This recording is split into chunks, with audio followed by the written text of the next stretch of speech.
Hello I am Muthuraman. இன்னைக்கு நம்ம எதை பற்றி பார்க்க போகிறோம்னா, சுமார் ஒரு வாரமாக இசைவாணி பாடப்பட்ட ஐயப்பன் பாடல். அந்த பாட்டுங்க 6 வருஷம் முன்னாடி பாடப்பட்ட பாட்டு தான். ஆனால் இப்போது ஒரு டேட்டில் பாட்டாகி அந்த பாட்டு ஃபுல்லாக தமிழ்நாட்டில் என்ன ஆச்சுன்னா ஒரு சர்ச்சை கிளம்பி உள்ளது.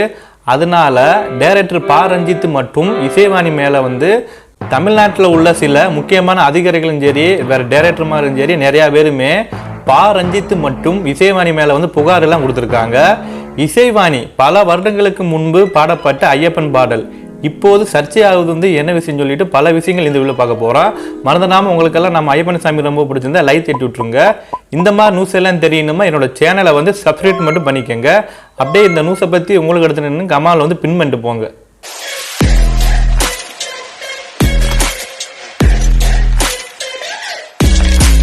பாடகி இசைவாணியால் பாடப்பட்ட ஐயாம் சரி ஐயப்பா நான் உள்ள வந்தா என்னப்பா பாடல் இந்து மத ஒரு உணர்வுகளை புண்படுத்ததாக கூறி புகார்களை அளித்து வருகின்றது இந்து அமைப்புகள்.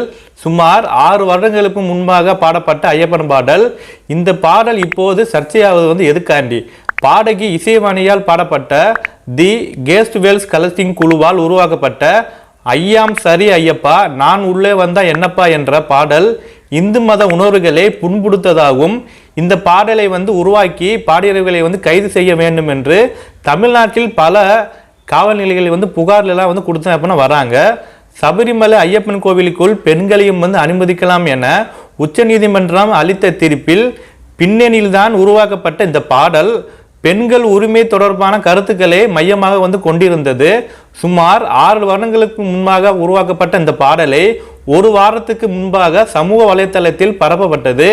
இந்த பாடல் ஐயப்பனுக்கு எதிரான பாடல் என்றும் அந்த பாடல் இந்து மத உணர்வுகளை புண்படுத்ததாகவும் சிலர் கண்டனம் எல்லாம் தெரிவித்து வராங்க. இதற்கு பிறகுதாங்க என்ன ஆச்சுன்னா, சில ஃபேமஸான யூடியூப் சேனல்கள் அவங்க என்ன சொல்லிருக்காங்கன்னா, இந்த விஷயத்தை இஷ்யூஸை அந்த வீடியோ எடுத்துட்டு அவங்கள கண்டிப்பாக கைது செய்ய வேண்டும் சொல்லிட்டு அவங்க வீடியோ எல்லாம் போட்டு வராங்க. சில பிரபலமான யூடியூபர்கள் இந்த விவகாரத்தை கையில் எடுத்து இசைவாணிகளை கைது செய்ய வேண்டும் என்று கோரியுள்ளனர். டைரக்டர் மோகன்ஜி அவர் பற்றி சொல்ல தேவையில்ல. அவர் எவ்வளோ பெரிய டைரக்டர்னு. கம்மியான படங்களை எடுத்தாலுமே அவரோட படங்கள் ஒரு கருத்துள்ள படம் தான் இருக்கும். அவர் என்ன பண்ணியிருக்காருன்னா, இசைவாணியை கைது செய்ய வேண்டும் என்று குறிப்பிட்டு உள்ளனர். ஐயப்ப பக்தர்கள் உணர்வை காயப்படுத்துவதற்காக இயக்குனர் பா ரஞ்சித் மற்றும் பாடகர் இசைவாணி ஆகியோர் மீது உத்தவ் தாக்கரே சிவசேனா கட்சி ஓசூர் காவல் நிலையத்தில் புகார் அளித்துள்ளது. சென்னையில் ஒரு சில இது தொடர்பாக புகார்கள் வந்துள்ளனர். இதற்கு இளையதான் தமிழ்நாடு பாஜகவின் மூத்த தலைவரான தமிழிசை சவுந்தரராஜன் அவங்க என்ன சொல்லியிருக்காங்கன்னா, இசைவாணியை கண்டிப்பாக கைது செய்ய வேண்டும் என்று கூறியுள்ளனர். இது தொடர்பாக செய்தியாளரிடம் பேசிய பாஜகவின் மூத்த தலைவரான தமிழிசை சவுந்தரராஜன் அவங்க என்ன சொல்றாங்கன்னா, ஐயப்பனை பற்றி மிக ஒரு மோசமான கருத்துக்களை கொண்ட பாடலை இசைவாணி பாடியிருக்காரு. அவர் மீது உடனடியாக நடவடிக்கை எடுக்க வேண்டும். திமுகவை பொறுத்தவரை அவர்களுக்கு எதிராக ஒரு கருத்தை பதிவு செய்தால் உடனே கைது செய்வார்கள். இந்து மதத்துக்கு எதிரான கருத்தை தெரிவித்தால் கொண்டாடுறார்கள் என்று சவுந்தரராஜன் சொல்றாங்க. உடனடியாக இசைவாணி மீது நடவடிக்கை எடுக்க வேண்டும். இது அனைவரையும் மனதை ஒரு புண்படுத்ததாக இருக்கிறது என்று தெரிவித்துள்ளனர். இந்த பாடல் தாங்க தொடர்பான சர்ச்சை கடந்த வாரம் ஃபுல்லா ஒரு சோசியல் மீடியாவில் எங்கே பார்த்தா இதுதான் இருக்கு. அந்த பாட்டு பண்ண பாடனி இசைவாணிக்கு அவங்களோட மொபைல் மூலம் மிரட்டல் விட்டப்பட்டதாகவும் ஆபாச செய்தி படங்களையும் அனுப்பப்பட்டதாகவும் அவருக்கு நெருக்கமானவர்கள் தெரிவித்து உள்ளனர். இதையடுத்து கடந்த வெள்ளிக்கிழமை அன்று சென்னை காவல்துறை ஆணையர் அலுவலகத்தில் தனக்கு பாதுகாப்பு கோரி மனு அளித்ததோடு தனது ஆபாச செய்திகளை அனுப்பியவர்களுக்கு மீது நடவடிக்கை எடுக்க வேண்டும் என்று புகார் அளித்து உள்ளனர் இசைவாணி.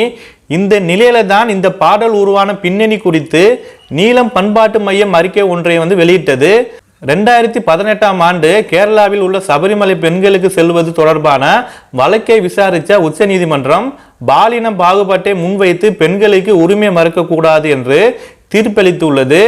அதை ஒரு ஆதரவாக கொண்டு மிகப்பெரிய ஒரு விவாதம் நடந்து உள்ளது. எப்பன்னா 2018ஆம் ஆண்டு சொல்றேன் நான் இந்த விஷயம். இதோ காலகட்டத்தில் தான் நீலம் பண்பாட்டு மையத்தின் ஒருங்கிணைப்பில் த கேஸ்ட்லிஸ் கலெக்ஷன் என்ற இசைக்குழு உருவானது.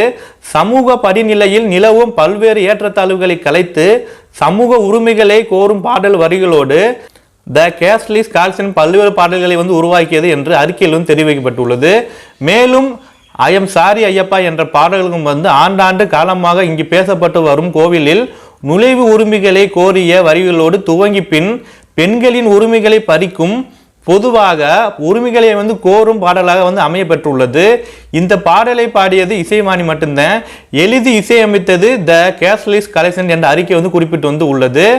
ஏறதால சுமார் 6 ஆண்டுகள் முன்பு ஏற்கப்பட்ட இந்த பாடலை இசைவாணியால் பல்வேறு மேடையில் பாடப்பட்ட பாடலின் முதல் வரியை மற்றும் எடுத்துக்கொண்டு கடந்த ஒரு வார காலமாக வந்து சமூக வலைத்தளங்களில் ஒரு குழு அவதூறு பரப்பி வருகிறது என்று நீலம் பண்பாட்டு மையத்தின் வந்து அறிக்கையில் வந்து சொல்லியிருக்காங்க. அந்த அறிக்கையில் வந்து என்ன வந்து நிறைவே சொல்லியிருக்காங்கன்னா, அந்த அறிக்கையில் மேலும் அடிப்படையில் அது ஐயப்பன் சம்பந்தப்பட்ட பாடலை வந்து அல்ல, பெண்களின் பல்வேறு உரிமைகளை கோரும் வரிகளில் கோவில் நுழைவை கோரும் வரிகள் இருந்தனர். இந்த முழு உண்மையை வந்து மறைத்து மொத்த பாடலையும் வந்து குறிப்பிட்ட ஒரு மதத்துக்கு எதிராக வந்து இருக்கிறது என சமூக வலைத்தளத்தில் பொய் செய்தியை பரப்ப நினைப்பதாகும் மூலம் ஒரு சமூக ஒரு பதற்றத்தை வந்து உருவாக்கிவிட வந்து முடியுமே என்று நினைக்கிறார்கள ஒரு கூட்டம் என அந்த நீலம் பண்பாட்டு மையத்தில் வந்து அறிக்கை வந்து சொல்லியிருக்காங்க. பாடகர் இசைவாணி கடந்த ஒரு வார காலமாக ஆபாச சித்தரிக்கும் தொலைபேசியில் மிரட்டும் ஒரு சமூக வலைத்தளத்தில் வந்து அவதூறமாக வந்து பரப்பு வந்து வருகின்றார்கள். இந்த பிரச்சனைங்க என்ன ஆச்சுன்னா, ஒரு வாரத்தில் வந்து சோசியல் மீடியாவில் வந்து நீங்கள் யூடியூப் போனாலும் சரி, இன்ஸ்டாகிராம் போனாலும் சரி, எங்கே பார்த்து இதாக வந்து இருக்குது. இதனால வந்து இசைவாணிக்கு வந்து ஃபோன் மூலம் வந்து ஆபாசமாக பேசுறது, ஆபாசமாக வீடியோகள் வந்து சொல்லிட்டு மிரட்டல் அப்படின்னா விட்டுட்டு தான் வராங்க. ஒரு கலைஞர் மீது வைக்கப்படும் குறி என்பது தனிநபர் சம்பந்தப்பட்டது கிடையாது. அந்த மிரட்டல் இனி உருவாகி வரும் கலைஞர்களுக்கு சேர்ந்தது என்பதுதான் இதில் உள்ள பேரப்பந்து என நீல பண்பாட்டு மையத்தின் அறிக்கை வந்து கூறப்பட்டுள்ளது. பாடகர் இசைவாணி இது தொடர்பாக யாரிடம் வந்து பேச விருப்பமில்லை என்று அவருக்கு நெருக்கமானவர்கள் வந்து தெரிவித்து உள்ளனர். அவரது போனை வந்து சுவிட்ச் ஆஃப் வந்து ஆகியுள்ளது. பல ஆண்டுகளுக்கு முன்பு தான் உருவான ஒரு பாட்டு இப்போது திட்டமிட்டு சர்ச்சையை வந்து படிக்கிறது என்கிறாங்க நீலம் பதிப்பதத்தின் எடிட்டரான வாசுகி பாஸ்கர் என்பவர். அந்த பாடல் ஒரு கூட்டு முயற்சி. த கேஸ்பிளஸ் கலெக்ஷன் ஒரு பொறுத்தவரை ஒரு பாடலை யார் எழுதி யார் வந்து பாடினாலும் அதை கூட்டு முயற்சி தான் எப்படின்னா சொல்லுவாங்க. இசைவாணி அந்த பாடலை வந்து பாட மட்டும்தான் எப்படின்னா செய்து உள்ளனர். ஆனால் இப்போது இந்த பாடல் வந்து தொடர்பாக அவர் மட்டும்தான் எப்படின்னா டார்கெட் எல்லாம் பண்ணிட்டு வராங்க. சபரிமலை கோவிலுக்கு பெண்களின் நுழைய அனுமதிப்பது தொடர்பாக தீர்ப்பு வந்தபோது அந்த தீர்ப்பை மையமாக வைத்து பெண்களுக்கு சமூகத்தில் உள்ள பிரச்சனைகளை வந்து பேசும் விதமாக அந்த பாடல் வந்து உருவாக்கப்பட்டுள்ளது என்று வாசுகி பாஸ்கர் வந்து தெரிவித்துள்ளனர்.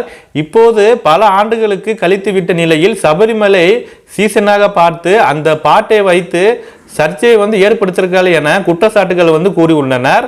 மேலும் அவர் எங்கேயோ பாடி ஒரு கிறிஸ்துவ பாடலை வந்து எடுத்து போட்டு அவர் ஒரு கிறிஸ்துவர் என்று இந்து மதத்தை வந்து பறித்து தவறாக வந்து பாடுகிறார்கள் என்று குறிப்பிட்டார்கள்.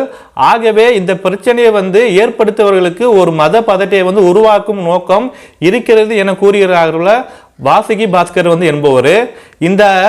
இந்த அமைப்புகள் வந்து ஏதாவது ஒரு விஷயத்தில் வந்து பின்னடைவை வந்து சந்திக்கும் போது அவர்கள் தரப்பை நிரூபிக்க அல்லது பழி தீக்க இது போல செய்வது வந்து வழக்கமாக வந்து கொண்டிருக்கிறார்கள். இப்போது அதையே வந்து செய்கிறார்கள் என்று வாசுகி பாஸ்கர் வந்து தெரிவித்து வந்து உள்ளனர். சென்னையில் பிறந்து வளர்ந்த இசைவாணி தன் தந்தை மூலமாக இசையை வந்து கற்றுக்கிட்டு ஒரு பாட வந்து ஆரம்பிச்சிருக்காங்க. 2017ஆம் ஆண்டு தான் டைரக்டர் பா ரஞ்சித்தின் முயற்சியில் இசைக்கலைஞர் டென்மா உள்ளிட்டவர்கள் உருவாக்கப்பட்ட தி கேஸ்லெஸ் கலெக்ஷனின் இசைவாணி வந்து இணைந்து உள்ளனர். தி கேஸ்லெஸ் கலெக்ஷனில் வந்து பல்வேறு மேடைகளில் வந்து பங்கேற்று உள்ளனர் இசைவாணி. அவங்க உலகம் முழுக்க நம்பிக்கையின் சரி ஊக்கமும் அளிக்கக்கூடிய 100 பெண்கள் 2022ஆம் ஆண்டுக்கான லிஸ்ட்ல வந்து இசைவாணி வந்து பெயர் வந்து இடம்பெற்று உள்ளது. 2021ஆம் ஆண்டுல தான் பிக் பாஸ் நிகழ்ச்சி மூலம் வந்து 5வது சீசன்ல வந்து பங்கேற்று 49 நாளில வந்து வெளியேறியிருக்காங்க. மறந்துடாம இந்த நியூஸை பற்றி உங்களுக்கு கமெண்ட்ல பின் பண்ணிட்டு போங்க. இந்த மாதிரி நியூஸ் எல்லாம் தெரியணுமா என்னோட சேனலை வந்து சப்ஸ்கிரைப் மட்டும் பண்ணிக்கோங்க. நம்ம அரசியல் சந்திக்கலாம். தேங்க்யூ பாருங்க வாட்சிங். Love you. ஜெய் ஹிந்த்.